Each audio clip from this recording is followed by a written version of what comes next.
بسم الله الصلاة والسلام على رسول الله وعلى آله وصحبه ومن والاه بعد أيها الإخوة والأخوة وديتنا وندموج ሁላችሁም ባላችሁበት አላህ ሰላም ከእናንተ ጋር ይሁን።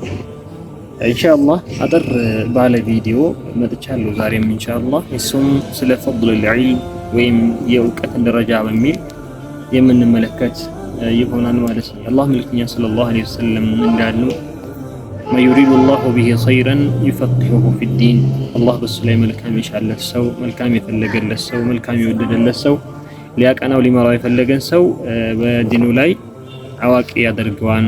ሰለከ طريقا يلتمس فيه علما سهل الله له به طريقا الى الجنه ይላሉ የአላህ መልእክተኛ ሰለላሁ ዐለይሂ ወሰለም። እውቀትን ፈልጎ ሸሪዓን ለመማር ብሎ ከቤቱ የወጣ ከሀገር የወጣ ሰው በመውጣቱ ምክንያት በዚያ ሰበብ አላህ ሱብሓነሁ ወተዓላ ቅንን መንገድ ይመራዋል፣ መንገዶቹን ያገራለታል፣ ከተቀኑ ሰዎችም ያደርገዋል ይላል አላህ ሱብሓነሁ ወተዓላ እንደሚያደርገው ነብዩ ሰለላሁ ዐለይሂ ወሰለም ይናገራሉ። እንዲሁም አንድ ሰው እውቀት ላይ ፍላጎት ሲኖረው በእውቀት ላይ ጥረት ሲያደርግ ካያችሁትኝ ያ ሰው አላህ በሱ ላይ መልካም ሽቶለት መልካም ፈልጎለት እንደሚያደርገው ልንገነዘብ ልናውቅ ይገባል ማለት ነው። ለምን ይህም የነብዩ ሰለላሁ ዐለይሂ ወሰለም ማስረጃ አይሆነን ሐዲታቸው ቅድም የተነገርነው يريد الله به خيرا يفقهه في الدين ያልነው አላህ በሱ ላይ መልካም የሻ መልካም የፈለገለት ሰው በዲኑ ጉዳይ በዱንያ ዙሪያ ላይ አዋቂና ተገንዛቢ ምሁር ያደርገዋል ይላሉ ሰለዋቱላሂ ወሰላሙ ዐለይሂ። ከኛ የሚጠበቀው ምንድነው? ጥረት ማድረግ ኢጅቲሃድ፣ ለትምህርት ለመማር ለማወቅ ፍቅር ሊኖረን ጉጉት ሊኖረን ይገባል። ለማወቅ ጉጉት ካለን የማወቅ ተነሳሽነት ካለን አላህ ሱብሓነሁ ወተዓላ እሱ ራሱ ያጠነክረናል፣ በዛ ላይ ያግዘናል ማለት ነው። ምን ከኛ የሚጠበቀው ሰበቡ ማድረስ ነው። ለምሳሌ አንድ ሰው ዝም ብሎ ተቀምጦ ዓሊም ጋር ሄዶ አይጠይቅም፣ አይማርም፣ ኪታብ አያይም፣ የሚያውቁ ሰዎችን አይቀራረብም። እኔ እኮ ማወቅ እፈልጋለሁ ቢል ይሄ ጥሩ አይደለም ማለት ይሄ ዝም ብሎ ምኞት ይሆናል፣ ሀዋ ነው የሚሆነው። ስለዚህ ምን ማድረግ አለብን? ይህንን ፈضል ለማግኘት እውቀት ወዳላቸው ሰዎች መጠጋት፣ መጠየቅ፣ እነሱን ማማከር መወያየት ያስፈልጋል። አሁን ባለንበት ዘመን ላይ ብዙ ኹራፋቶች ናቸው። ብዙ ጊዜ ይሄ ሶሻል ሚዲያ አሳናፊ ነው። በእርግጥ ሰው ሶሻል ሚዲያ ላይ ቁጭ ብሎ ይውላል ያድራል፣ ምንም ነገር ሳይጠቀም ጊዜውን ፈጅቶ አቃጥሎ ይወጣል ማለት ነው። ወይ ሙዚቃ ወይ ዘፈን ወይም ፊልም። አሁን ሰዓት ደግሞ ፊልሞች በጣም ተስፋፍተዋል እንደምታውቁት። እነሱን የአንድ ፊልም ወቅት ስንት ሰዓት ነው? አቀልሽ ሙሰልሰል ከሆነ ወይም ተከታታይ ድራማ ከሆነ 30 እስከዛ ይሆናል። ፊልም አንድ ሙሉ ፊልም ደግሞ ከሆነ እስከ 1 ሰዓት እና ከዚያ በላይ ነው። እንግዲህ አስቡት አንድ ሰው ይህን ሁሉ ሰዓት እዛ ላይ አሳልፎ ጊዜውን ጨርሶ አበላሽቶ ምንም ሳይጠቀም ሲወጣና እድሜው ዝም ብሎ ሲሄድ በጣም ያሳዝናል። በጣም እኔ እንጃ ብቻ ምን እንደምራሱ አላውቅም። ብቻ አላህ ያግራልን፣ አላህ ቅኑን መንገድ ይምራል።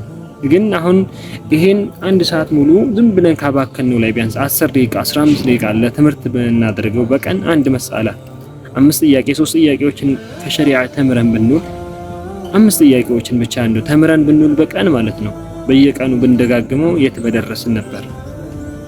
ለዚያ ማሰብ ያስፈልጋል። ዝም ብሎ እንደው ሰው እንደ ከፍት ወይም ደግሞ ምንም አቅል እንደሌለው የሰው ልጅ ከእንስሳ የሚለይበት አቅል በመኖሩ በማሰቡ መገንዘቡ ነው። ለዚያ ኢንሻአላህ ባጭሩ ለዲናችን ተነሳሽነት ይኖራል። ለዲናችን ተነሳሽነት ማግኘት ለዱንያም ለአኺራም የሚጠቅመን በሁለቱም ሀገር ስኬታማ የምንሆንበት ነገር ነው። ለሁለቱም ሀገር የሚጠቅመን ነገር ነውና ኢንሻአላህ ከአሁኑ ጊዜ ጀምረን ለመማር እንሞክር።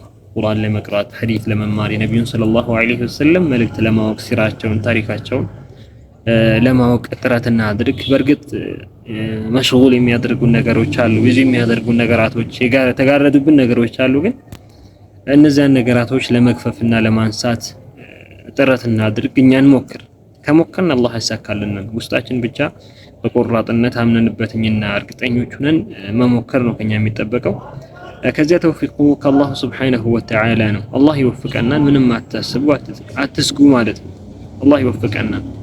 ለዚያ ይሄንን ለማለት እወዳለሁ። ኢንሻአላህ ባጭሩ ለዚህ ቻናል አዲስ ከሆናችሁ ሰብስክራይብ አድርጉ። እንዲሁም ሀሳብ አስተያየት፣ ጥያቄ ካላችሁ ኮሜንት ቦክስ ላይ አስቀምጡልኝ፣ አሳውቁኝ፣ ንገሩኝ ማለት ነው። ኢንሻአላህ ባቻልኩትና ባገኘሁት አጋጣሚ ለመመለስ እሞክራለሁኝ። ለሌሎችም ሼር አድርጉላቸው። አላህ ይህንንም አጠር ያለ መልእክት ጠቃሚና ለኛ ለተነሳሽነት እንድንነሳሳ ከሚያግዙ ነገራቶች አላህ ያድርግልን። ሰለላሁ ወሰለም ዐላ ነቢይል አሚን ወዐላ አሊሂ ወሰህቢሂ አጅመዒን። አሰላሙ ዐለይኩም ወረሕመቱላህ።